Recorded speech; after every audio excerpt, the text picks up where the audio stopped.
তোমাকে একটা উদাহরণ দেই। তুমি আজকে রাতে কি দিয়ে ভাত খাইছো, কোন তরকারি দিয়ে ভাত খাইছো, এটা তো তুমি জানো। আমি তোমাকে যদি জিজ্ঞেস করি আজকে থেকে 5 দিন আগে অমুক তারিখে তুমি রাতের বেলা কোন তরকারি দিয়ে ভাত খাইছো, তুমি এটা কখনো বলতে পারবে না। কারণ তুমি জানো যে আসলে তুমি জানো যে এটা মনে রাখার কোনো দরকার নাই। ভাইয়া যে আজকে জিজ্ঞেস করবো, আমি যে জিজ্ঞেস করবো, এটা তো তুমি জানো না। তুমি জানো না যে এটা আমি জিজ্ঞেস করবো, এই জন্য তুমি এটা মনে রাখার কোনো গুরুত্ব মনে করো নাই, যেটা আসলে প্রয়োজন নেই। মনে রেখে কি করবো যে কি কি দিয়ে খাচ্ছি, এটা মনে রাখার দরকার আছে? নাই। তো আমি যদি তোমাকে বলি যে আজকে থেকে 5 দিন পরে তুমি অমুক তারিখে কোন তরকারি দিয়ে রাতে কোন তরকারি দিয়ে ভাত খাবা, সেটা আমাকে বলতে হবে। তাহলে তুমি বলবা যে ভাইয়া তো বলছে এখন মনে রাখতে হবে কোন তরকারি দিয়ে ভাত খাচ্ছি, তাহলে এটা মনে রাখতে হবে। তখন তুমি মনে রাখবা, তখন তুমি সেটা বলবা না, কারণ এটা তোমাকে আমি আগে থেকেই বলে দিছি যে এটা মনে রাখতে হবে। হ্যাঁ, এই জায়গায় হচ্ছে মানে ব্রেইনটা এইভাবে কাজ করে। তুমি যেটাকে যত গুরুত্ব দিয়ে পড়তেছো ওটা তত ভালো মনে থাকবে। হ্যাঁ, তো এটা মনে রাখবা যে তুমি পড়ার ক্ষেত্রে যখন যেটা পড়বা, মনে করবা যে ওইটাই বিশ্ববিদ্যালয়ে আসবে। এই টপিক থেকে এই প্রশ্নটা বিশ্ববিদ্যালয় ভর্তি পরীক্ষায় আসতে পারে, আসলে আমি পারবো কিনা। আসসালামু আলাইকুম সবাইকে, আশা করি সবাই অনেক ভালো আছো। তো পড়া ভুলে গেলে আসলে করণীয় কি, এটাই এই ভিডিওর আলোচনার বিষয়বস্তু। তোমরা যারা পড়া ভুলে যাচ্ছ এবং এক্সামে সহজ প্রশ্ন ভুল হচ্ছে, এটার কারণটা আসলে তোমাকে একটু খুঁজতে হবে এবং বুঝতে হবে। আমি যখন প্রথমবার বিভিন্ন বিশ্ববিদ্যালয়ে ভর্তি পরীক্ষা দেই, আমার মেইন প্রবলেমটাই এটা ছিল যে আমি আসলে সহজ জিনিস এক্সামে ভুল করে আসছি। সহজ প্রশ্ন যেটা আমার কাছে মনে হতো যে এটা সহজ এবং এটা আমি পারবো, আলটিমেটলি ওইটা আমি পারি না। তাও আমার মনে হয়েছে যে আমি পারবো, কিন্তু আলটিমেটলি এক্সাম হলে যখন গেছি তখন বুঝতে পারছি যে আমি আসলে কি মনে করছি, আসলে রিয়েলিটিটা কি।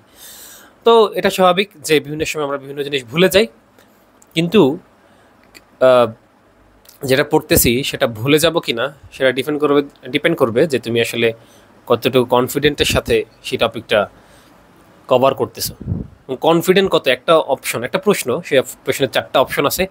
4টা অপশনের মধ্যে একটা অপশন নিয়ে তুমি কতটুকু কনফিডেন্ট, এটা অনেক ইম্পর্টেন্ট। না হয় মেইন এক্সামে 2টা অপশন নিয়ে তুমি কনফিউজড হয়ে যাবে এবং কোনটা উত্তর হবে সেটা তুমি আসলে বের করাটাই কঠিন হয়ে যাবে কিছু ক্ষেত্রে। দেখো, আমি 19-20 সেশনে যখন ঢাকা বিশ্ববিদ্যালয়ে পরীক্ষা দিই প্রথমবার, তখন হচ্ছে একটা প্রশ্ন ছিল যে শিখাকোষ কোন পর্বের রেচনাঙ্গের নাম। প্লাটি হেলমিনথিস, এটা আমি আসলে খুব ভালো মতো জানি, পড়ে আসছি, কিন্তু এক্সাম হলে কনফিউশন হয়ে গেছে যে এটা কি রেচনাঙ্গ, এটা আসলে কোনটা হবে, প্লাটি হেলমিনথিস না নিডারিয়া নাকি আর্থ্রোপোডা। মানে একটা কনফিউশনের মধ্যে পড়ে গেছি আমি এক্সাম হলে। সেটা আমার আসলে জানা জিনিস যেটা প্লাটি হেলমিনথিস, আমার মনে হচ্ছে প্লাটি হেলমিনথিস দাগাই দেই, প্লাটি হেলমিনথিস, বাট আমি আসলে দাগাইতে পারলামই না। আমার মনে হচ্ছে যে এটা আসলে আমি পারবো না। ওই যে কনফিডেন্সের জায়গাটা ওখানে লো, কারণ আমার আসলে আমি অতটুক জোর দিয়ে অত বেশিবার এটা পড়ি নাই, যত বেশিবার পড়লে এটা আমি দেখেই দাগিয়ে ফেলতে পারবো। তো ওই ক্যাপাবিলিটি অর্জন করা, যে আমি একটা প্রশ্ন দেখলাম সাথে সাথে আমার মাথায় অ্যাকুরেট অ্যান্সারটা চলে আসলো। প্রথমবার আমার এই এই জায়গাটা নিয়ে আমার আসলে অনেক কাজ করতে হয়েছে যখন প্রথমবার চান্স মিস করলাম, যে আমি সহজ জিনিস ভুলে যাই এবং যা পড়তেছি ম্যাক্সিমাম ভুলে যাই। এবং মানে ভুলে যাই, কারণ কি, কারণ দেখো তুমি বায়োলজি ফার্স্ট পার্ট পড়তেছো, শুধু এটা তো না, তুমি তো কেমিস্ট্রি ফার্স্ট পার্ট সেকেন্ড পড়তেছো, ফিজিক্স পড়তেছো, ম্যাথ পড়তেছো, প্রত্যেকটা 2টা করে পার্ট, তারপরে বাংলা ইংরেজি বিভিন্ন সময় তোমরা পড়ে থাকো। এত কিছুর মধ্যে একটা ইনফরমেশন তোমার অ্যাকুরেট মনে রাখাটা খুবই টাফ। এই জন্য প্রত্যেকটা ইনফরমেশন অনেকবার করে পড়তে হয়, অনেকবার করে প্রত্যেকটা ইনফরমেশন পড়তে হবে। এই জন্য ভর্তি প্রস্তুতি একটা দীর্ঘ সময় ধরে নিতে হয়, যেটা প্রথমবার ভর্তি পরীক্ষার্থীরা যখন প্রস্তুতি নেয় এইচএসসির পরে মাত্র 3 মাসের প্রস্তুতি দিয়ে মানে হয় না। আসলে অনেকের ক্ষেত্রে এটা হয় না, যারা আসলে ওই একাডেমিক থেকে অনেক অনেক অনেক বেশি পড়ে আসছে হয়তো, বা যাদের বেসিক ভালো ছিল প্রথম থেকেই ওইভাবে পড়াশোনা করে তারা এগিয়েছিল, এর জন্য ভালো করছে, অথবা স্ট্র্যাটেজিগত দিক থেকে তারা এগিয়েছিল এই জন্য ভালো করছে বলতে পারো। বা কিন্তু যাদের চান্স হয় নাই তাদের ল্যাকিংসটা কোন জায়গায়, এটা ভাবতে হয় অনেক। ঠিক আছে, মানে যে পড়া যারা ভুলে যাচ্ছ, আহ, যদি তুমি ফার্স্ট টাইমার হও, তুমি দেখো যে তুমি আসলে তোমার এই জায়গায় আসলে তোমার ইমপ্রুভমেন্টের অনেক জায়গা আছে। হ্যাঁ, ইমপ্রুভমেন্টের অনেক জায়গা আছে, এই জায়গাগুলোকে ইমপ্রুভ করতে হবে। যেমন তোমাকে একটা ইনফরমেশন অনেকবার পড়তে হবে এবং লিখে লিখে পড়তে হবে। একটা ইনফরমেশন তোমাকে লিখে লিখে পড়তে হবে যেন সেটা তোমার মনে থাকে। এবং এরকম না যে তুমি আজকে লিখলে আজকে মনে থাকবে, আগামী 1 মাস পরেও মনে থাকবে, 2-3 মাস পরে মনে থাকবে, এটা হবে না। এটা আসলে কোনোভাবে হয় না। এই জন্য তোমাকে এটা বারংবার রিভিশনের মধ্যে রাখতে হবে, প্রত্যেকবার পড়তে হবে, এবং যেই টপিকটা পড়ছো ওই টপিক থেকে কি কি প্রশ্ন হয়। আমি সেকেন্ড টাইমে যখন আমি ভর্তি পরীক্ষা, আমি তো প্রথমবার যখন চান্স মিস হইলো, দ্বিতীয়বার যখন ভর্তি পরীক্ষার প্রিপারেশন শুরু করছিলাম, তখন আমার মেইন জায়গাটা ছিল যে প্রশ্ন ব্যাংক অ্যানালাইসিস, প্রত্যেকটা প্রশ্ন অ্যানালাইসিস করা। দেখো বায়োলজি বা কেমিস্ট্রি যেটা বলো, সবাই মূল বই খুব ভালোভাবে পড়ে। মূল বইতে একাডেমিকেও পড়ছো, এইচএসসির জন্য পড়ো নাই, পড়ছো। কিন্তু একটা প্রশ্ন যদি ওই টপিক থেকে, যে টপিকটা তুমি পড়ছো, ধরো এই টপিক থেকে একটা প্রশ্ন দিলে সেই প্রশ্নটা তুমি কেমনভাবে ফেস করবা, এটা ইম্পর্টেন্ট বিষয়। তুমি কতটুকু কনফিডেন্ট থেকে এই প্রশ্নটা ফেস করবা, 4টা অপশনকে ডিল করবা, এটা অনেক ইম্পর্টেন্ট ব্যাপার। এই জন্য প্রচুর এমসিকিউ সলভ করতে হয়, যেন তোমার অপশনের মধ্যে যেই কনফিউশন সেটা দূর হয়।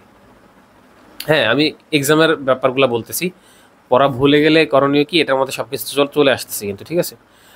যে তোমার জন্য পড়া যেন তুমি না ভুলে যাও, এই জন্য প্রশ্ন অ্যানালাইসিস করতে হবে, অপশন অ্যানালাইসিস করতে হবে, যে প্রত্যেকটা অপশন কেন এটা উত্তর হয়েছে, বাকিগুলা কেন উত্তর হইল না, ঠিক আছে? এটাও জেনে নিতে হবে যে একটা 4টা অপশনের মধ্যে একটা অপশন উত্তর হয়েছে, বাকিগুলো কেন হয় নাই, বাকিগুলো কি কারণে ব্যবহার করা হয়, বাকিগুলোর কাজ কি, সব কিছু একটু ভালো মতো পড়ে নিতে হবে। তাহলে তুমি পরীক্ষার হলে যখন ওই প্রশ্নটা দেখবা, তখন তো বাকি 3টা অপশনের কাজ জানোই, তাহলে সঠিক কোনটা সেটা তুমি ধরে ফেলতে পারতেছো। এটা হচ্ছে বিষয়। ম্যাথমেটিক্সের ক্ষেত্রে যদি তুমি তো চিন্তা করো যে সহজ প্রশ্ন যেন ভুল না হয়, সেজন্য তোমাকে প্রচুর চর্চা করতে হয়, প্রচুর প্র্যাকটিস করতে হয়, খাতার মধ্যে লিখতে হবে। অলসতার কারণে যদি তুমি না লিখো, তাহলে তুমি এক্সাম হলে আউটপুট পাবো না, সেটা খুবই স্বাভাবিক বিষয়। হ্যাঁ, খুবই স্বাভাবিক বিষয়। তো প্রথমবার আমি আসলে আহ, আমি যখন কলেজে ছিলাম, আমার এক ফ্রেন্ড বলতো যে তুই ভাই এত ম্যাথ পারিস, তোর তো বুয়েটে চান্স হয়ে যাবে। তো আমি তখনও ম্যাথ ভালো পারতাম একাডেমিক লেভেলে। যখন ভর্তি পরীক্ষায় আসলাম, তখন দেখলাম যে এখানে আসলে টাইমিংয়ের ব্যাপারটা খুবই ইম্পর্ট্যান্ট। তোমার হাতে টাইম নাই, মানে আমি যে ম্যাথ পারি, এই পারা দিয়ে আমার কী হবে, আমার তো এক্সাম হলে টাইম নাই। যেখানে এক এক 45 সেকেন্ডে একটা কোয়েশ্চেনের অ্যান্সার করতে হবে, বা 2টা কোয়েশ্চেনের অ্যান্সার করতে হবে, সেখানে আমি আমি অনেক পারি, কিন্তু সলভিং স্পিড আমার নাই, তাহলে আমি কেমনে করব? তো আসলে শুধু পারলেই যে হবে এরকম না। আহ, অনেক অনেক কিছু পারি, কিন্তু ওটা প্র্যাকটিস না থাকলে ওটার কোনো ভ্যালু থাকে না, অনেক কিছু ভুলে যাই, প্র্যাকটিস না থাকলে ভুলে যাই, বা ওটার বেস্ট আউটপুটটা আসে না। এই জন্য কন্টিনিউয়াস প্র্যাকটিস অনেক ইম্পর্ট্যান্ট, অনেক ইম্পর্ট্যান্ট, ঠিক আছে? অনেক ইম্পর্ট্যান্ট। তো তোমরা সেটা করবা, রেগুলার প্র্যাকটিসের মধ্যে থাকতে হবে, রেগুলার প্র্যাকটিসের মধ্যে থাকতে হবে। যে আমরা যে ব্যাচগুলো পরিচালনা করি, আমাদের ব্যাচের যে সিস্টেমের মধ্যে আমি নিজে ছিলাম আর কি, হ্যাঁ, সেই সিস্টেমটা আমরা পরিচালনা করতেছি। সেখানে হচ্ছে রেগুলার শিক্ষার্থীদের টাস্ক সাবমিট করতে হয়, কোশ্চেন সলভ করে সাবমিট করতে হয়।